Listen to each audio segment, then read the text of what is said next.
Mwah. Hi guys! Welcome back to my channel. This is Mayeng, and for today's video, ituturo ko sa inyo kung paano gawin yung starfish earrings inspired by the movie Aquamarine. Okay, let's start. So, ang mga materials na kailangan natin ay individual yarn na white and orange, scissors or gunting, 4mm crochet hook, at syempre ang ating studs. Start muna tayo sa orange. So, first na gagawin natin ay yung magic ring. So, paano nga ba gawin ng magic ring? Una, lalagay nyo yung string sa dalawang daliri nyo. Hawakan nyo ng thumb. Iikot nyo siya.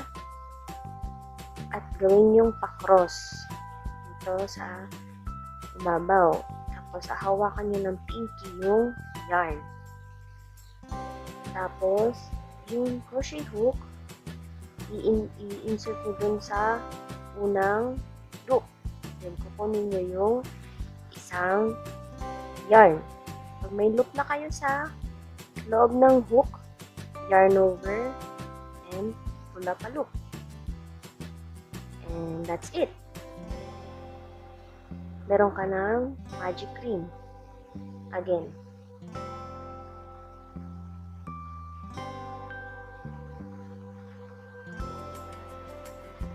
Ilagay ang yarn sa dalawang daliri.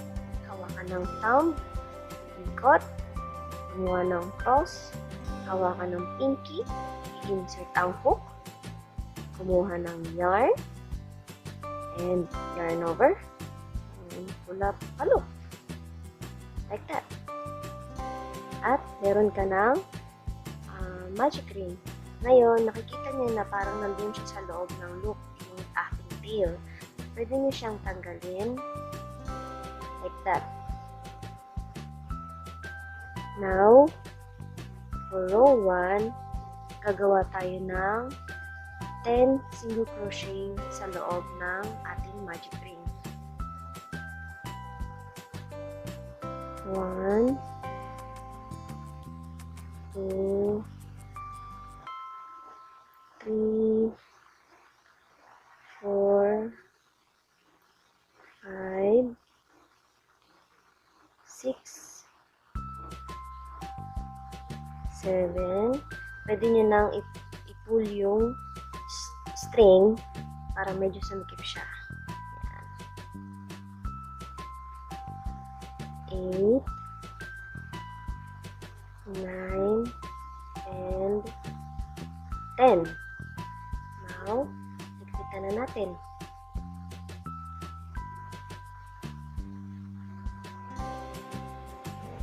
Mas okay na higpitan nyo mabuti para hindi siya mag-loose. At ayun na. Meron na tayong row 1. Slip stitch dito sa first stitch na ginawa natin. Okay. Now, para sa row 2, chain 4. 1, 2, 3, and 4. Slip stitch sa second loop. Ito yung first loop natin. Ito yung second loop or first chain. And then, dito tayo sa second chain. Slip stitch. Like that. And then, sa third chain natin, gagawa tayo ng single crochet.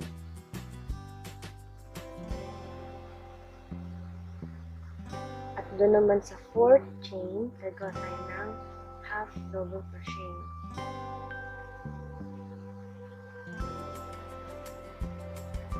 And slip stitch dito sa second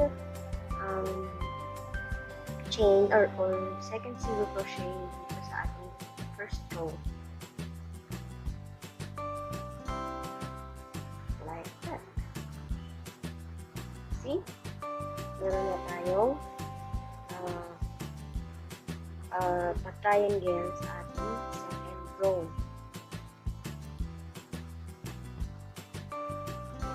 Next, slip stitch ulit tayo dito sa ating first row na ginawa. And then, chain 4. 2, 3, 4. So, basically, gagawin lang natin yung ginawa natin dito. So, slip stitch sa ating second chain. Then, single crochet sa ating third chain. And then, half double crochet sa ating fourth chain. And then, slip stitch again. Ayan, dalawa na ang ating sides ng star.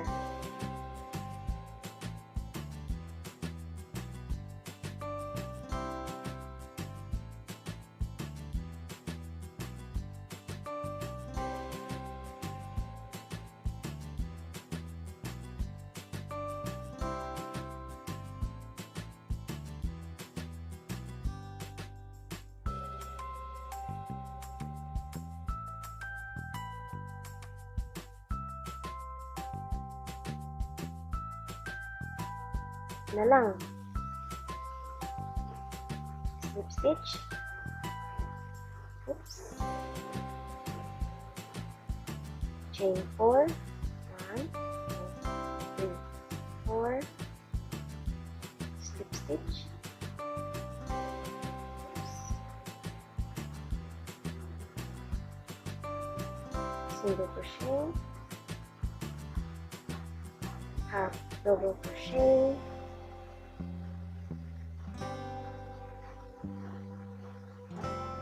And para sa ating last na slip stitch, ilalagay natin siya dito sa una nating ginawang slip stitch or chain 1. Here.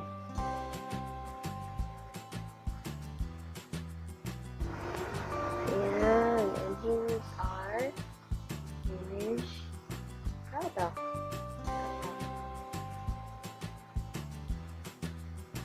Ilang natin itong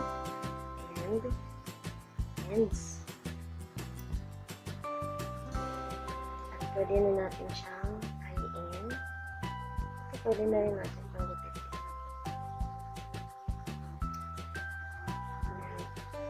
Pwede na natin itong kahiin. Para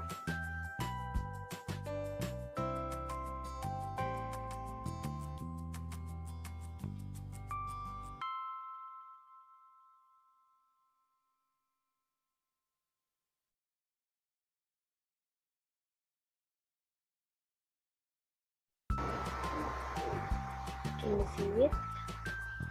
Diba? So nicely done. Madali lang siyang gawin. Ngayon, kaya tayo may white. Kasi, lalagyan natin siya ng neck. Para,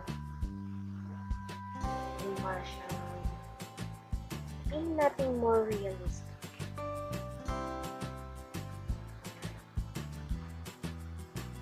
Walang tayo ng konti.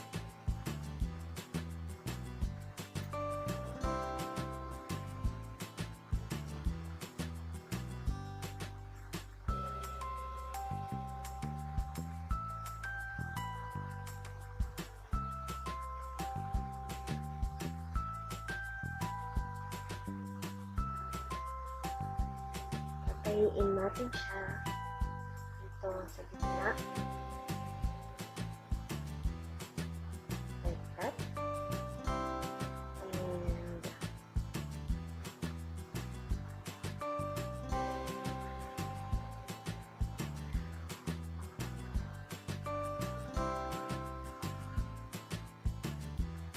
And Well, it's up to you kung gusto nyo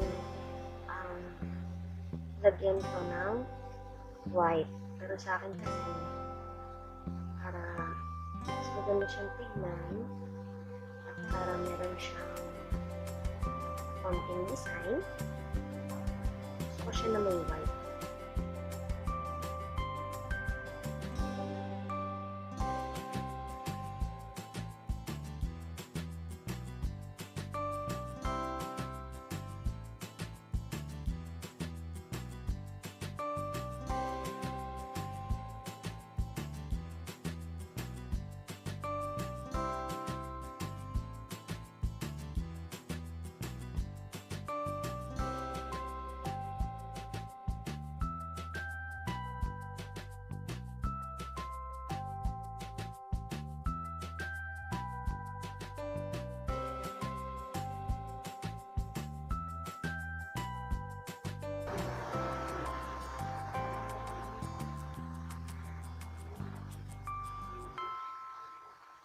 Tapusin ko lang to and be right back with you.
Let me butter you up, let me tickle your tongue.